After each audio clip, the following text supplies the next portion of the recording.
Bueno, yo escribí un libro que se llama Nosotros creamos a Chávez, y más que una biografía, es como una historia popular de cómo son y cómo eran los movimientos populares en Venezuela desde el año 58, es decir, qué es el origen de ese movimiento bolivariano.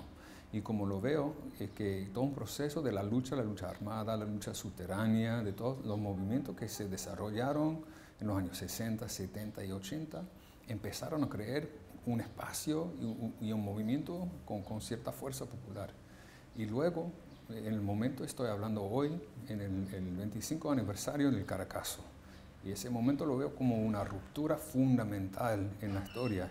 Es como el momento en que se rompe esa historia venezolana y se abre una brecha histórica para que pase el movimiento bolivariano y el movimiento revolucionario, y es Chávez que empieza a ocupar y ayudar y entrar en ese espacio histórico.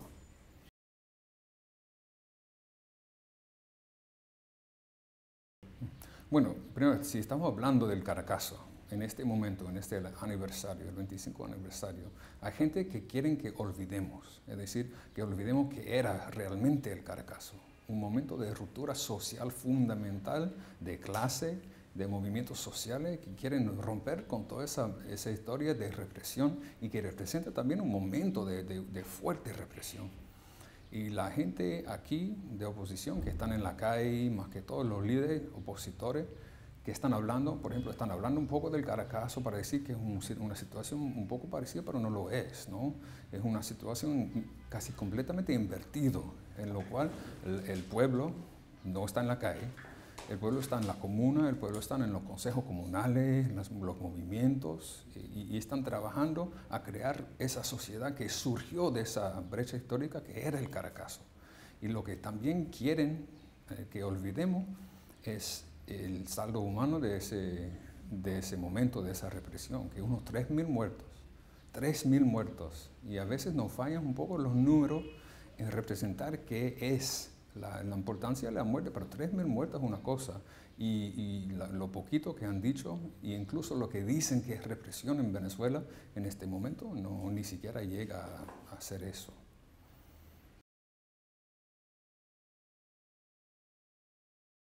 Como la publicación de videos en canales en YouTube, claro, y en redes sociales como Twitter y Facebook. Bueno, parece que en este momento los canales tradicionales estadounidenses están alineándose bastante con lo que está surgiendo por Twitter, surgiendo por YouTube, a través de la sobrerepresentación mediática de esos movimientos de opositores. ¿Por qué? Porque hablan inglés, manejan bien el inglés, están en Twitter, están metidos en todas esas redes sociales y tienen cierto peso y un sobrepeso que tienen para eso. Y por eso viene la sobrerepresentación. Y el hecho de que ese peso que tienen, que es un peso bastante importante ahora en ese momento en Estados Unidos, es mucho más que representan numéricamente en Venezuela. Es decir, que no merecen ese reconocimiento como el movimiento que se está presentando en Estados Unidos. Y lo peor, claro, son como CNN en español, que están casi celebrando ese general Riva, que se ha puesto ahí con su ametralladora, y incluso, es decir, figura que la propia oposición venezolana no pueden abrazar, no pueden decir ese es el nuestro, pero lo están celebrando casi en Estados Unidos como héroe de la resistencia anti-Castro comunista y cosas así.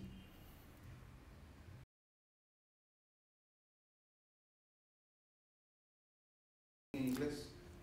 En inglés ha salido, bueno, ¿Vendría al árabe?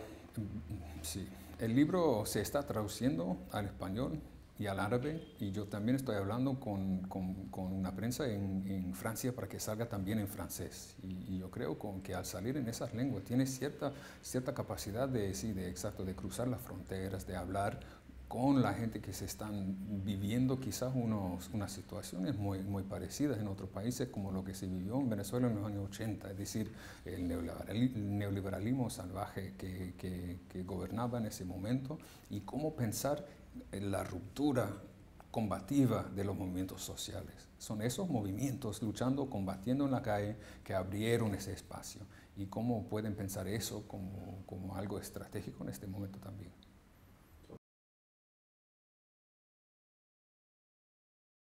Hay dos cosas que hay que entender que saldrían de ese momento. Uno es qué es la oposición, qué es lo que quieren. Y de lo que sabemos, esa oposición es una oposición neoliberal. Es decir, no tienen programa alternativa que mira hacia el futuro. Miran hacia el pasado, ese pasado represivo que los venezolanos ya no quieren. Y no tienen otro programa que puede llevar a ese pueblo adelante. Es que sería un regreso a los tiempos más oscuros del pasado. Y eso lo vimos en el golpe del 2002, ¿no? Cuando murieron decenas de personas en apenas unas horas. Ya sabemos que esa es la cara de ese fascismo que puede salir. ¿Qué más ha cambiado? Yo creo que el pueblo ya está más organizado, estructurado, que habría una resistencia que lo hace más imposible que pase eso, que caiga un gobierno venezolano, pero si caiga, bueno, hay todo un pueblo que está preparado y dispuesto a rechazarlo y a resistirlo.